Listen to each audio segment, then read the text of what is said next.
เดี๋ยวเรากำลังจะเลี้ยวขวานะถ้าว่าไปซื้อนี่จะเข้าไปในตัวเมืองไซโตนะไปในใจกลางเมือง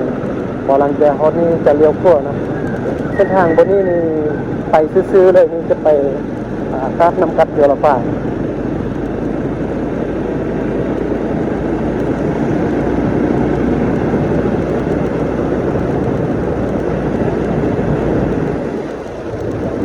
ฮอตซีแยกนี่ถ้าว่าเอาเลี้ยวขวาไปจะไปสนามบินเนาะแต่ว่าเรากำลังจะไปซื้อโอ้แต่ว่าไฟแดงบดีเป็นตะยานนะปกติบนนี้จะมีไฟแดงเนาะแต่ว่าบอลังสังเกตเบิ่งซีเจเป็นบนไฟแดงคือว่าเท่หมดเลยไฟแดงคือว่าใช้งานบ่ได้จักบอลเลยเนาะบอลังขี่รถข้ามซีเจแต่ละเทื่อนี่ยานตลอดน่ะเส้นทางไปนี้ไปทางหน้าซื่อๆนี่ก็จะไปอาการนำกัดเรือละป่า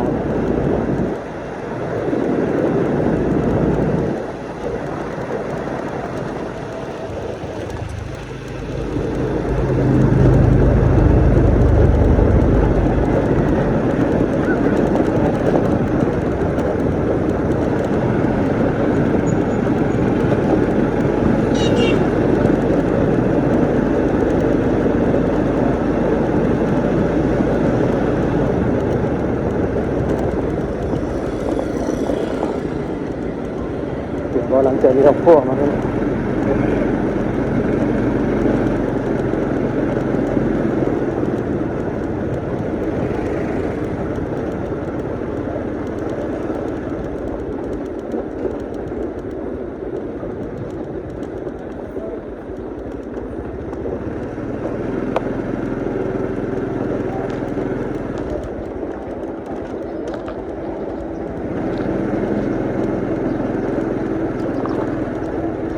เที่ยวนี้ก็จะเป็นตลาดเนาะด้านซ้ายมือนี่ก็จะเป็นตลาดโนแมงดานะเขาเจ้าก็จะมีเหมือนกันขายเสื้อผ้าขายของกินประเภทนี้นะ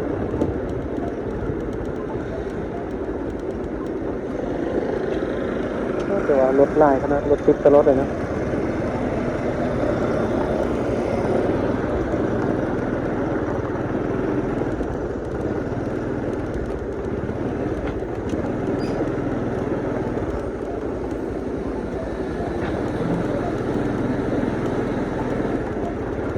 เอารถใหญ่เที่ยวมาเที่ยวนี้ลำบากให้หนึ่งนะกว่าทางน้อยรถไล่นะ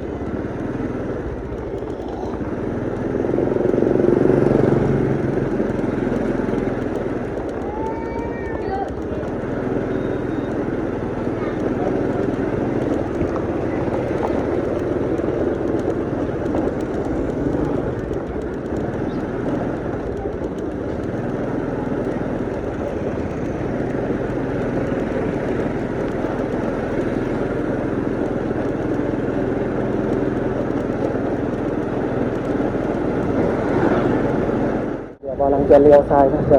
ขึ้นไปวัดภูทับจะนั่งกินข้าวกัน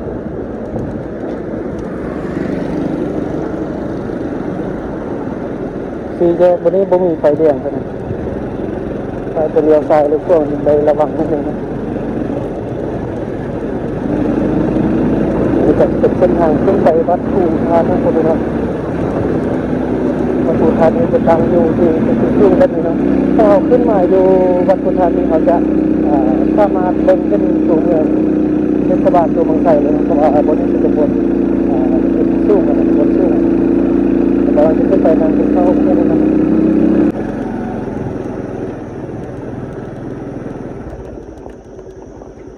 หน่อยหนึ่งกัน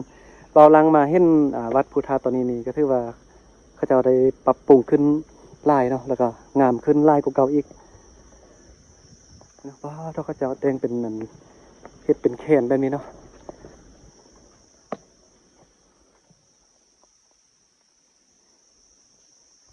เดี๋ยวไปจับเบิ้งนิดนึงกันโอ้ทอย่างเนาะเขาจะเอาทอย่างมาแต่งเป็นรูปแขนแบบนี้เลยเอามาแวะมาถ่ายรูปนี้โอ้สวยงามเลยพ่อพี่น้องนี่เนาะวัดภูทับโอ้โห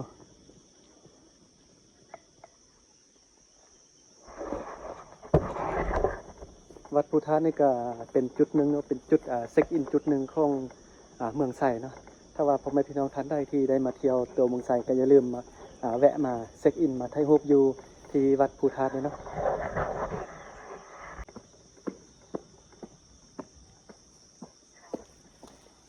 บ่ลังซื้อข้าวเหนียว1ห่อแล้วก็ปิงซีนเนาะ เดี๋ยวจะซอกบนนั่งพักผ่อนกินได้นึงด้านหน้านี่ก็จะเป็นใจกลางเทศบาลตัวเมืองไส่นะพ่อแม่พี่น้องจะมีตลาดลือไส่นะ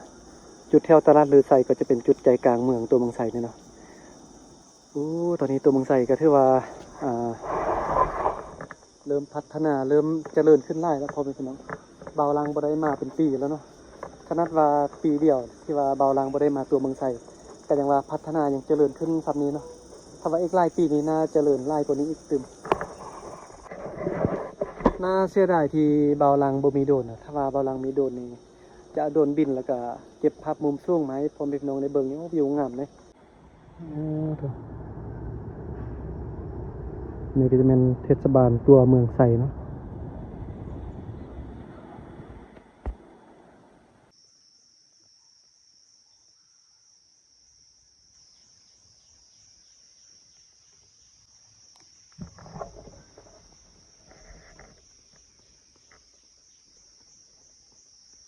มันจะโยนแสงนิดนึงนะ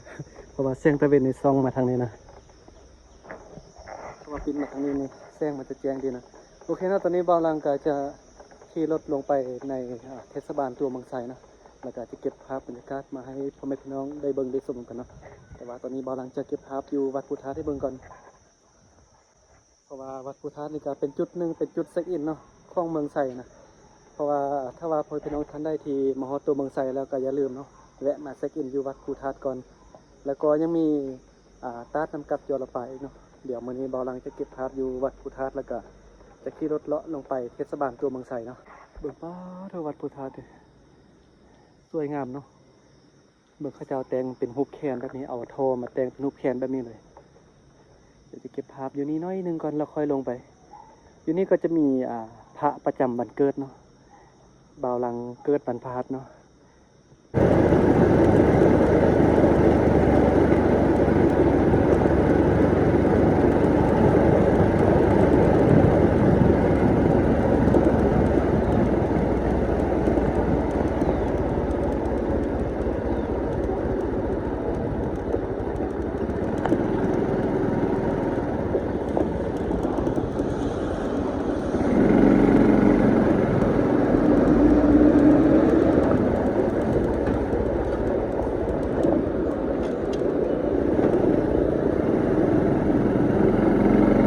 สี่แยกบนนี้มีเบาลังเนี่ยเป็นตายานนะเวลาทางสี่แยกนี่เพราะว่าบนนี้มันจะบ่มีไฟแดง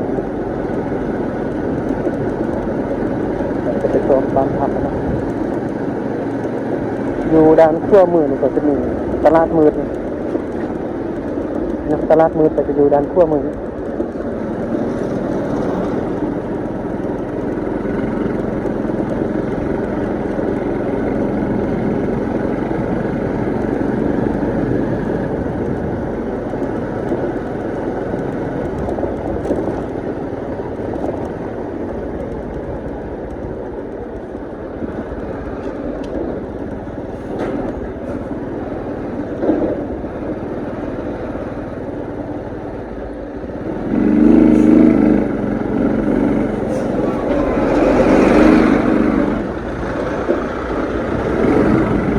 จักรยานนะครับขี่รถตกใจพวกขี่รถมาเห็นรถจักรต้นมาเนี่ยอย่างดีที่ว่าโบกี้ไหวนะ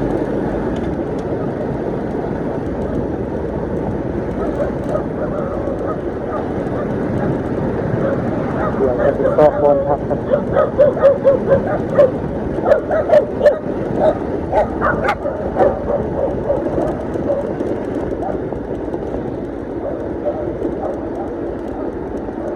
เบาลังนี่มักลงทาง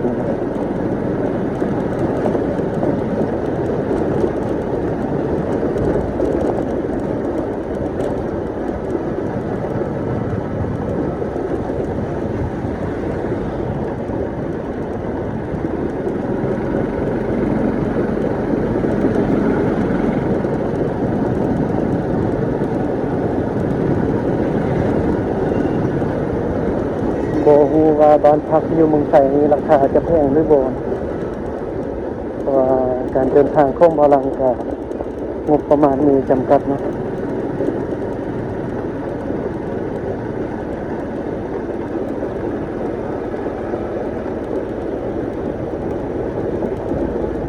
เป็นบ้านพักอยู่นี่เดี๋ยวจะลองเข้าไปตรงว่าคืนหนึงนี้เท่าไหร่นะ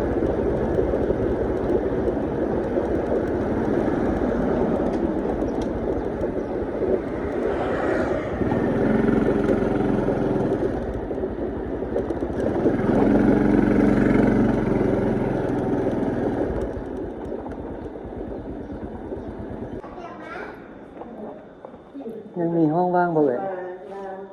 เอาห้องหนึ่งเลยเอาห้องธรรมดาครับเตียงเดียวเท่าไรเตียงเดียวนะเตียงเดียว2 เซนห้องธรรมดาแล้ว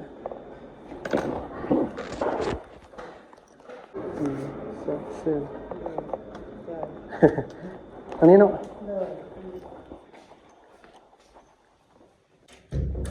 โอ้โหเข้ามาเย็นสบายนะ